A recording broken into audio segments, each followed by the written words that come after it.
Oi, oi, bom dia, boa tarde ou boa noite. Hoje nós vamos falar sobre Dorcas, tá? O texto tá lá em Atos, capítulo 9, e eu gostaria de ler aqui um pedaço pra gente. A partir do verso 32. Viajando por toda parte, Pedro foi visitar os santos que viviam em Lida. Ali, encontrou um paralítico chamado Enéas, que estava acamado fazia 8 anos. Disse-lhe Pedro: Enéas, Jesus Cristo vai curá-lo. Levante-se e arrume a sua cama. Ele se levantou imediatamente. Todos os que viviam em Lida e Sarona o viram e se converteram ao Senhor. Em Jope havia uma discípula chamada Tabita, que em grego é Dorcas, que se dedicava a praticar boas obras e dar esmola. Naqueles dias ela ficou doente e morreu, e seu corpo foi lavado e colocado num quarto no andar superior.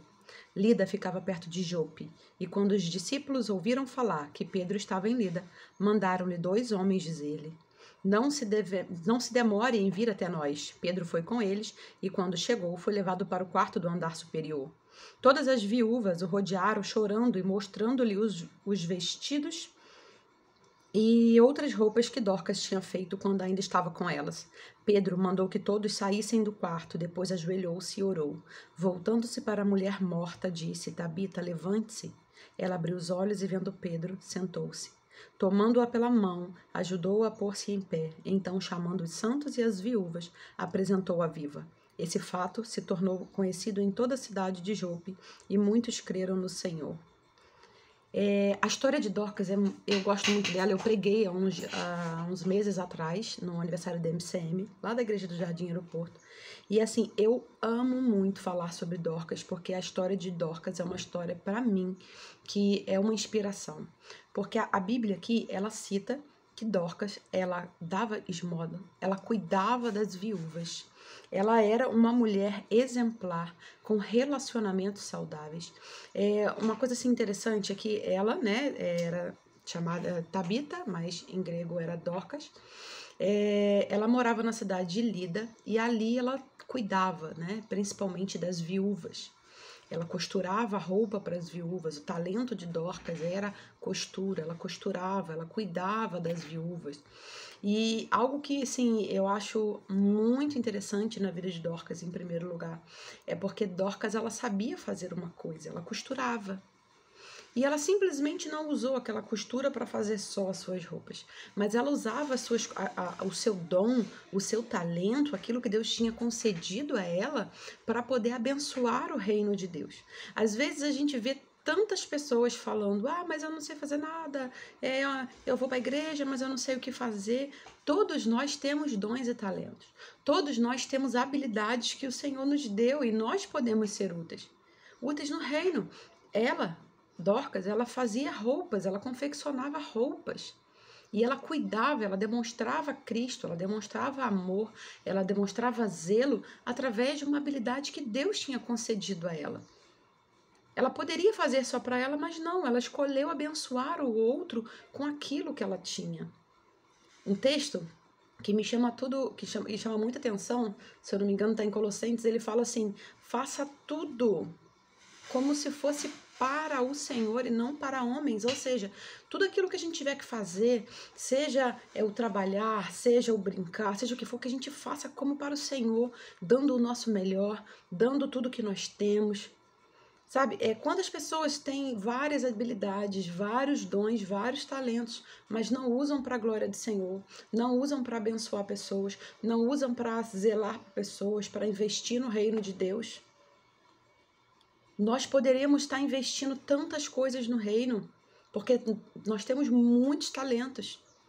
O que ela tinha, ela usava para abençoar pessoas. E o que me chama muita atenção é que quando o povo aqui vê ela morta, e principalmente as viúvas, né? Chega aqui no texto e fala assim: olha, todas as viúvas o rodearam, chorando e mostrando-lhe os vestidos e outras roupas que Dorcas tinha feito quando ainda estava com elas.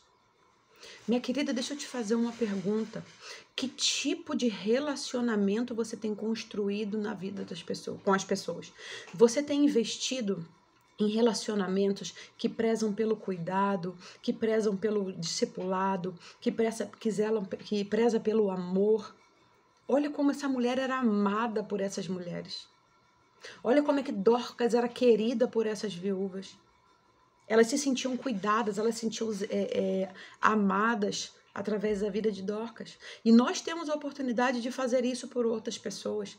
Deus nos chamou para discipularmos pessoas, para investirmos a nossa vida na vida de outras pessoas. E aí eu te pergunto, se por algum motivo amanhã você morrer, será que as pessoas elas vão estar...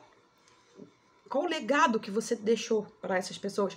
Como que essas pessoas elas estão enxergando você? Será que quando você morrer elas vão poder virar para sua família e falar assim, nossa, como eu fui cuidada por fulana, como que eu fui amada, como que ela me ensinou, como que eu via Deus na vida dela? Dorcas, mesmo depois da sua morte, ela abençoava a vida de pessoas. As pessoas, elas lembravam das ações de Dorcas, elas lembravam do que Dorcas fazia e aquilo trazia dor de saber que elas não estariam mais com Dorcas. Deus tem nos chamado à responsabilidade. A gente precisa cuidar de pessoas, a gente precisa zelar pelas pessoas. Elas queriam tanto que Dorcas pudesse ressuscitar, elas queriam tanto que alguma coisa acontecesse ali. E no início, um pouco antes do texto que eu li, né? Pedro estava perto, ele estava em Jope, em Lida, né? Que era próximo a Jope. E aí a gente vê a preocupação deles de irem lá chamar Pedro para poder trazer ele, para ele poder orar por ela ali e ver se o milagre acontecia, né? E como que é bom, como que é lindo a gente ver o agir de Deus, né? Nessa situação. Ele entra no quarto, ele retira as pessoas, ele entra e ele de joelhos ora e aquela mulher retoma a vida. Como que isso para mim, assim, incrível, não tem outra palavra para dizer, sabe? Ver como que as pessoas zelavam pela vida dela, como ela era especial, como ela era importante. E eu queria lembrá-las, né? E me lembrar também de que os nossos relacionamentos, eles precisam ser baseados no amor e no cuidado. A gente precisa investir em relacionamentos saudáveis para que as pessoas elas possam olhar para a gente e elas possam enxergar Cristo na nossa vida, assim como aquelas viúvas enxergavam Cristo na vida de Dorcas. Ela cuidava do próximo, ela usava seus dons e talentos para o reino e ela tinha relacionamentos saudáveis. São essas 3 marcas que mais me chamam a atenção e que mais me inspiram através da vida de Dorcas. Deus abençoe a sua vida e até amanhã.